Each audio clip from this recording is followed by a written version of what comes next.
el puntero no te lo recomiendo porque no se ve. Lo que sí te puedo decir para pasar las diapos. ¿Le pasáis el chirimbolo de pasar diapositivas?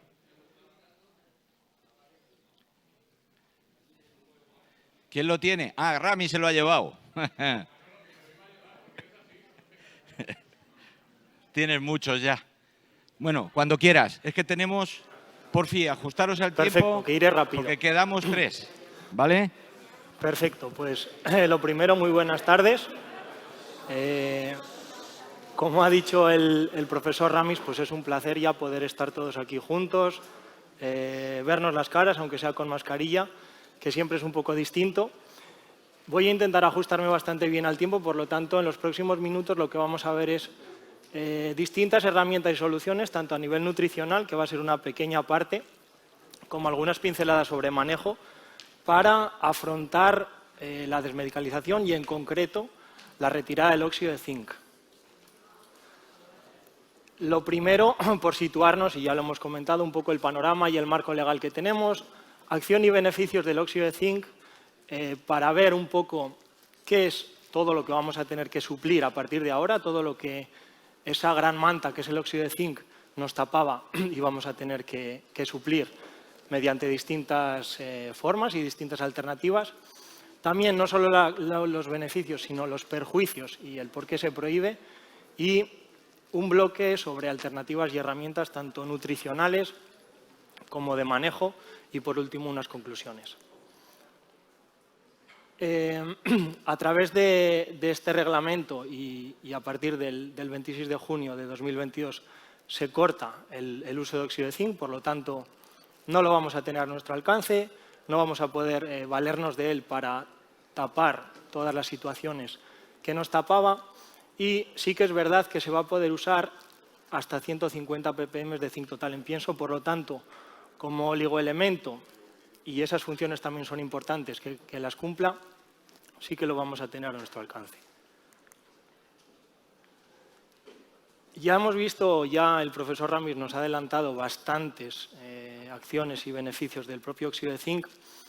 En primer lugar, tiene una acción antibacteriana a través de un estrés oxidativo. Lo que consigue es dañar esas células bacterianas, por lo tanto, digamos que poco a poco las va minando y las va haciendo desaparecer, pero sí que es verdad que se ha visto que tiene un efecto bastante limitado sobre el E. coli enterotoxigénico, por lo tanto, nos tapaba, pero quizá no nos tapaba tanto como creíamos, porque su mayor acción, y se ha demostrado que es sobre los gram positivos. También es verdad que nos ayuda a mejorar la morfología intestinal.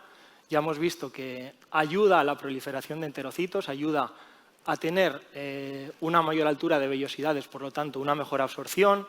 También aumenta la expresión de las uniones estrechas, por lo tanto, finalmente lo que conseguimos es controlar la permeabilidad intestinal, que no se nos cuele nada que no queremos, sino mantener esa integridad de mucosa a nivel de intestino que tanto nos interesa.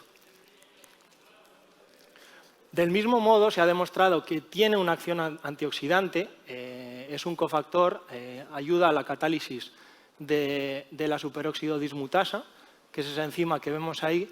Por lo tanto, capta radicales libres y evita que se produzca la oxidación. Y también favorece la expresión de proteínas que se unen a metales, por lo tanto, actúa de forma quelante. Además, ya hemos visto también que promueve el desarrollo del sistema inmune, ayuda no solo a su desarrollo, sino también a su funcionamiento, disminuye la liberación de histamina en el intestino, por lo tanto, disminuye la inflamación intestinal, y también, ya nos ha mostrado el profesor Ramis, cómo reduce la secreción de citoquinas proinflamatorias, por lo tanto, volvemos a obtener un beneficio a la hora de obtener una mejor integridad, un mejor confort intestinal. Es verdad que también ayuda a la digestión, aumenta la capacidad digestiva de ciertas enzimas, porque actúa también como cofactor enzimático, ya hemos dicho, y además favorece la absorción de ciertos nutrientes. Y por último, regula la secreción, por ejemplo, de la grelina, que es una de los controles del sistema del centro del hambre, para hacer que el animal no se sienta saciado. Por lo tanto, aumentemos el consumo, aumentemos la capacidad del animal de digerir, de adaptarse al pienso sólido y, por lo tanto, de desarrollarse. Y también se ha visto que aumenta la síntesis de proteínas musculares y la proliferación celular. Como habéis visto, el óxido de zinc tiene grandes beneficios, pero no es oro todo lo que reluce. Si lo prohíben es por algo, por lo tanto, también tiene un aspecto negativo que es bastante importante y que ahora vamos a repasar. En primer lugar, se prohíbe porque es un riesgo para el medio ambiente. Actualmente se estaba produciendo purín o estiércol con altas cargas de zinc. Por lo tanto, ese zinc se concentraba en los suelos y aguas subterráneas y lo que encontrábamos era que ya había en muchas zonas niveles peligrosos para la vida vegetal y animal. Por lo tanto, nos encontramos ante una situación que no es sostenible, que se debía atajar de alguna manera. También es verdad que, por otra parte, promovía la adquisición y propagación de genes de resistencia a ciertos antibióticos. Se ha visto que el hecho de tener niveles de óxido de zinc elevados en intestino promovía la difusión de genes de resistencia E. coli, por lo tanto, nos ayuda poco a luchar contra las resistencias a los antibióticos. También es verdad que tiene cierta influencia negativa en la microbiota intestinal. Se ha demostrado que reduce las especies de Lactobacillus y, en ocasiones, a pesar de que pueda sonar contradictorio por lo que hemos dicho de gram positivos, aumentaba las especies de Clostridium y Enterobacterias. ¿Por qué? Porque al reducir las especies de Lactobacillus no había esa exclusión competitiva y, por lo tanto, esos Clostridium y esas Enterobacterias tenían mucho más fácil el crecimiento. Y, por último, tiene un efecto tóxico, una suplementación demasiado alta o prolongada, produce una acumulación en riñón, hígado y páncreas, por lo tanto, nos podemos encontrar ante casos de hepatotoxicidad y de problemas por acumulación de óxido de zinc. Bueno, ¿y qué podemos hacer sin óxido de zinc? Cuando nos quitan ese chaleco antibalas, ¿qué alternativas podemos tomar y cómo podemos trabajar sin ello? Pues, en primer lugar, vamos a ver ciertas alternativas o ciertas herramientas nutricionales que generalmente yo creo que todos hemos empezado a usar de una manera o de otra, pero que vamos a repasar. En primer lugar, como ya hemos visto, el control de la proteína bruta es importante. ¿Por qué? Aparte de por lo que ya se ha mencionado en la ponencia anterior, porque la proteína en el intestino tiene un efecto buffer, tiene un efecto tampón, por lo tanto, lo que consigue es elevar el pH intestinal, se lo pone más fácil a las bacterias potencialmente patógenas para crecer, por lo tanto, nos podemos encontrar ante una colonización mucho más fácil de ese tipo de bacterias que nos producen finalmente la diarrea. También es verdad que un exceso de proteína bruta nos puede provocar fermentaciones anómalas. Estamos generalmente ante animales cuyo sistema enzimático y cuyo sistema digestivo no está totalmente desarrollado, por lo tanto, no son capaces de fermentar o de hacer unas fermentaciones correctas y nos encontramos ante esas fermentaciones anómalas que nos derivan también en la temida diarrea post-destete. En este caso, lo que tenemos que hacer es aprovecharnos de la presencia y cada vez mayor importancia de los aminoácidos sintéticos y controlar bien el balance de proteína ideal. Y lo que nos hemos encontrado ante el reto de la retirada de óxido de zinc es que ese balance de proteína ideal, esas proporciones de los distintos aminoácidos sobre la lisina, varían respecto a las proporciones tradicionales. Entonces, para que veamos un ejemplo de las implicaciones de distintos aminoácidos y sus funciones, tenemos que pensar más allá de que la proteína son aminoácidos y que de esos aminoácidos solamente nos aprovechamos para reponer músculo y para ganar kilos. En concreto he puesto 4.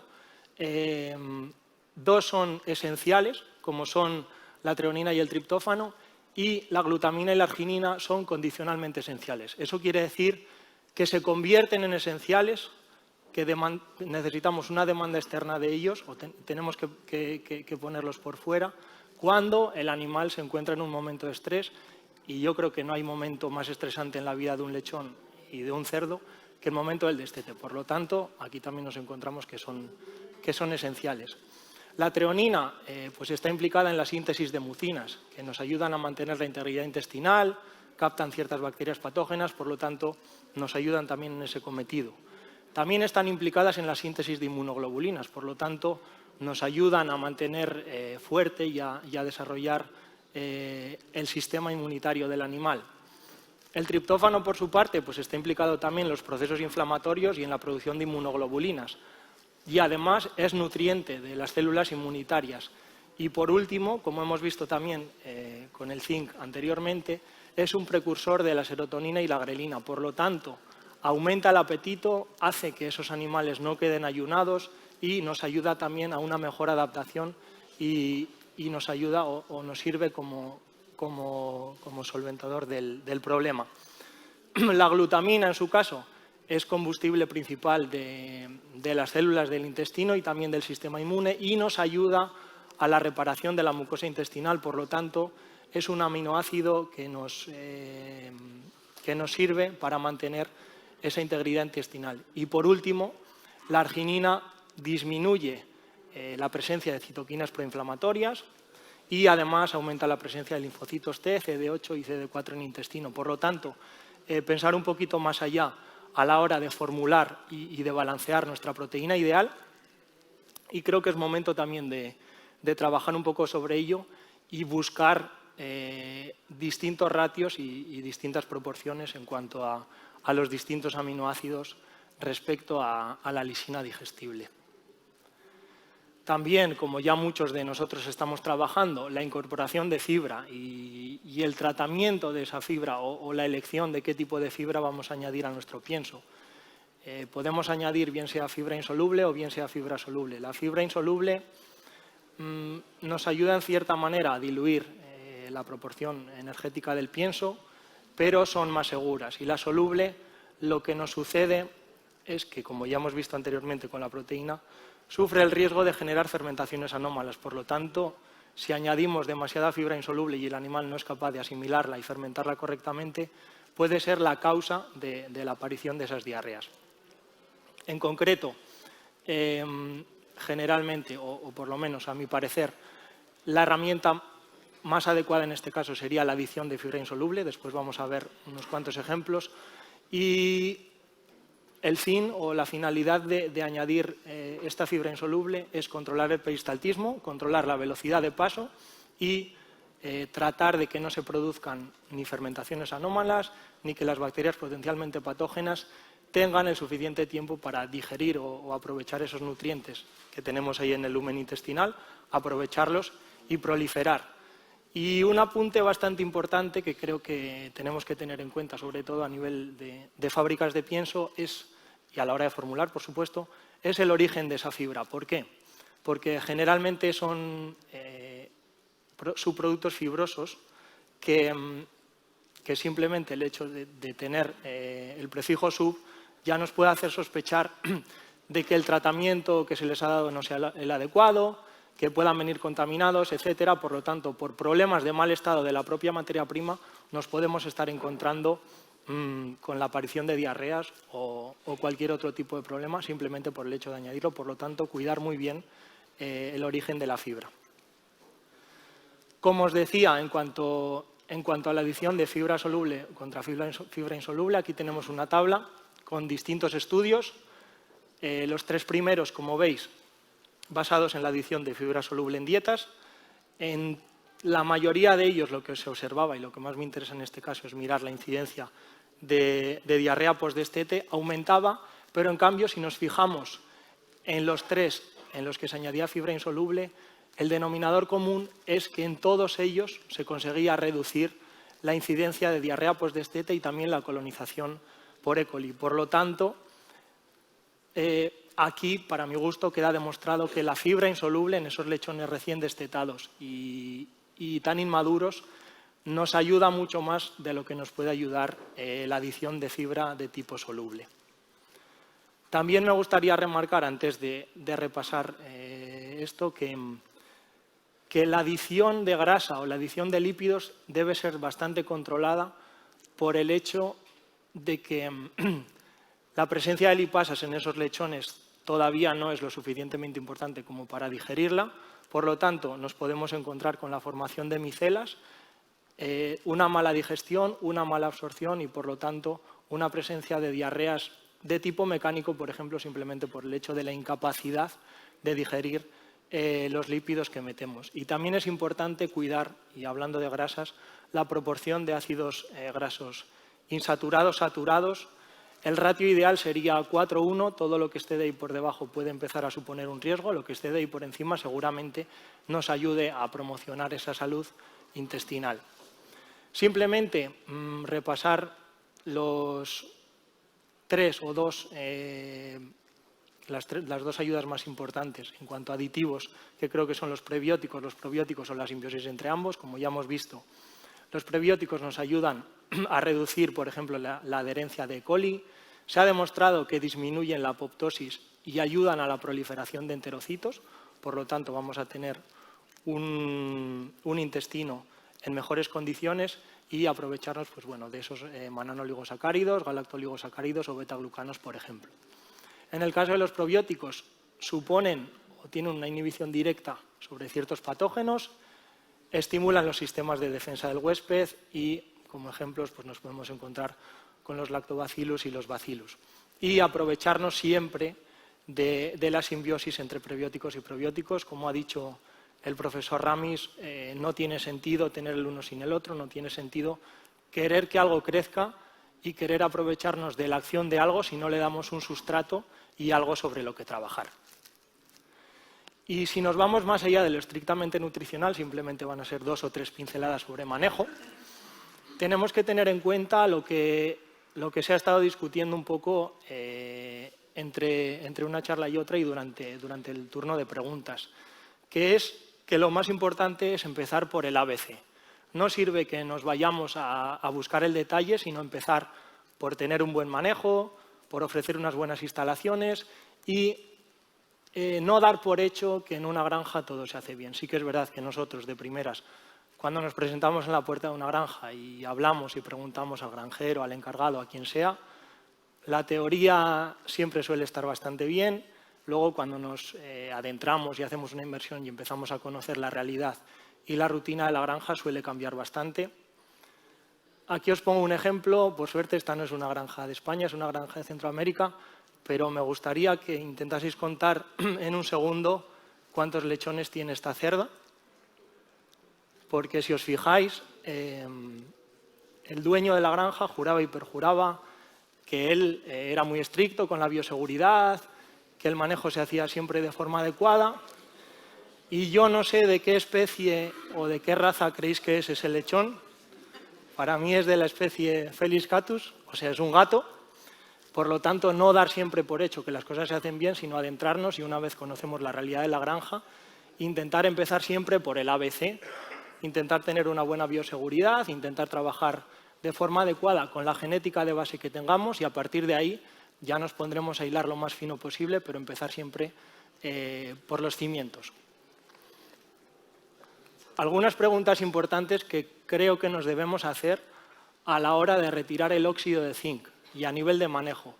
En el momento del destete, que es el momento más delicado en la vida del lechón y que más nos va a comprometer, en concreto ahora en la retirada del óxido de zinc, tenemos que pensar cuánto tiempo pasa desde la última toma de leche hasta que ese animal llega a las instalaciones de transición. ¿Cuánto tiempo tenemos a ese animal ayunado involuntariamente, más allá de que sepa comer o no sepa comer, de que lo hayamos entrenado mejor o lo hayamos entrenado peor?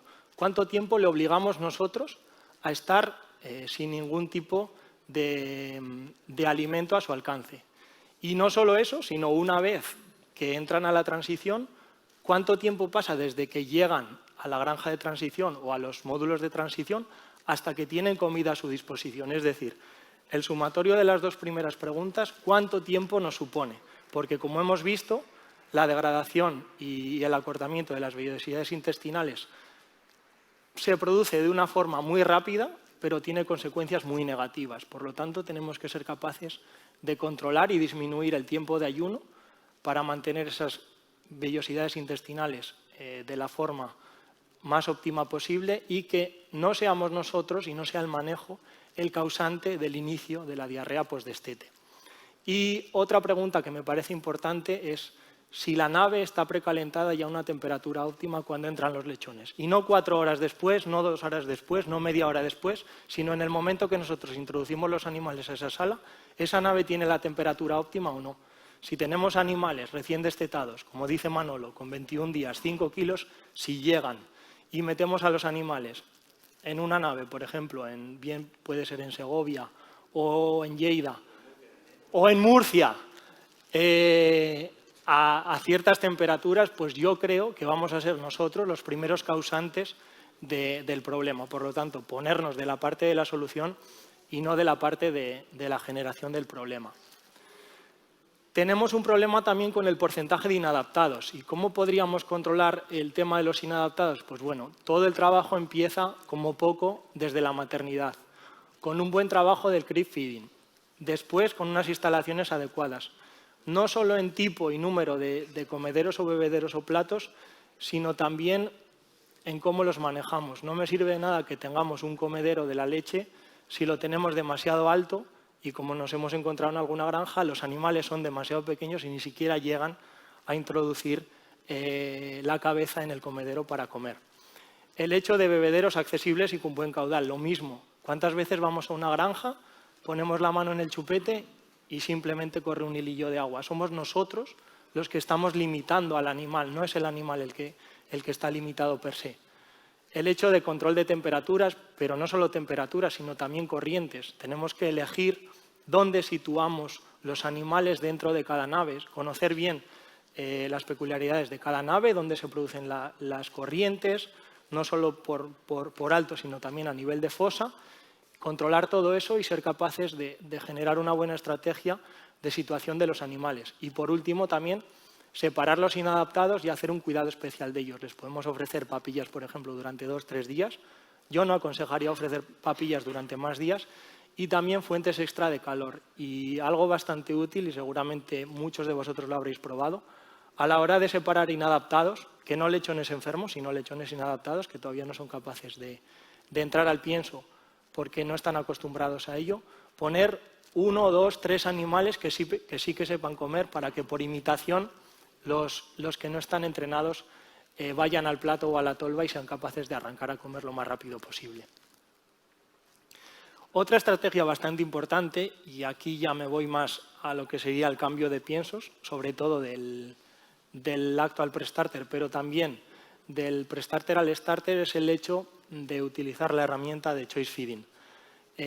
Tenemos animales destetados el mismo día, pero muchas veces son de distinta edad, y además, aunque fuesen de la misma edad, seguramente por esa variabilidad individual tienen un distinto nivel de maduración intestinal, por lo tanto su realidad fisiológica es diferente. A nivel de ingesta de pienso no todos van a comer lo mismo, por lo tanto consideramos un lote como una unidad, pero muchas veces nos perdemos o no somos capaces de plasmar la idea de que todos ellos seguramente sean diferentes y necesitan cuidados o realidades o manejos diferentes. Por lo tanto, el hecho de ofrecer 2 piensos simultáneamente durante algunos días nos puede ser una buena herramienta para que sea el propio lechón el que elija qué comer y el que elija de qué forma comerlo. También podemos hacerlo no solo con piensos diferentes, sino con presentaciones diferentes, sobre todo para esos lechones que les cuesta más, pues, el hecho de utilizar las papillas. También adecuar el manejo del pienso a cada lechón es lo que nos ayuda el choice feeding, y realizar una transición bastante más paulatina entre un pienso y el siguiente. Es verdad que muchas veces el hecho de mezclar piensos nos ayuda, y el hecho de ir mezclándolos en distintas proporciones nos ayuda, pero si le damos a elegir al lechón, su criterio va a ser mucho mejor que el nuestro, porque él va a ser quien adapte y quien elija la nutrición a su antojo. ¿Y esto a qué nos ayuda el hecho del choice feeding? Pues a evitar disbiosis, a mejorar la adaptación y finalmente seguramente a reducir blandeos y diarreas. Aquí simplemente os muestro un estudio que comparaba 2 grupos. El morado es un programa convencional y el naranja es un programa con choice feeding, y las 3 densidades distintas, el primer lote con alta densidad, el segundo con una densidad normal y el tercero con densidad baja. Pero si veis, en todos ellos la ganancia media diaria era mejor del grupo de choice feeding que del grupo de que ya estaba, digamos, condicionado por el propio manejo del programa nutricional.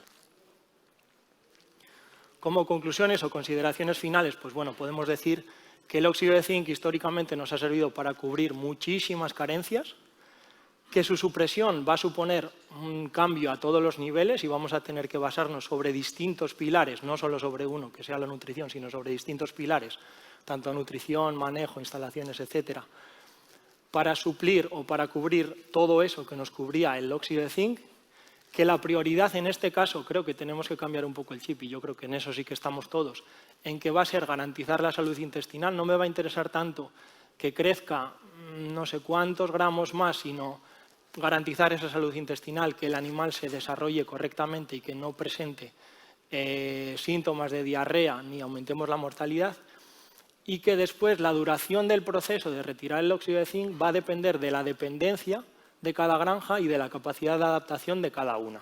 Es decir, no todas las granjas tienen la misma dependencia de óxido de zinc y no todas las granjas van a tener la misma capacidad de adaptación. En algunas nos costará más, por lo tanto tendremos que ir implementando herramientas más poco a poco, y en otras seguramente, bien sea porque tienen un muy buen manejo, bien sea porque la calidad del lechón destetar es muy buena, nos costará menos. Pero como bien decían Manolo y el profesor Ramis, la clave de todo, la clave del éxito siempre va a ser trabajar muy bien sobre el manejo de esos animales. Y yo, por hacer una comparación, como siempre, a nivel futbolístico, como buen futbolero que soy, yo tendría seguramente como unos 11 o 12 años cuando el seleccionador Luis Aragonés dejó de convocar a Raúl para la selección. Hubo una auténtica lucha de ciertos medios, y yo cuando ponía la tele y veía que recibían a la selección con gritos de Raúl Selección, a mí me parecía que eso iba a ser el fin del mundo. Yo no veía ya nada más allá.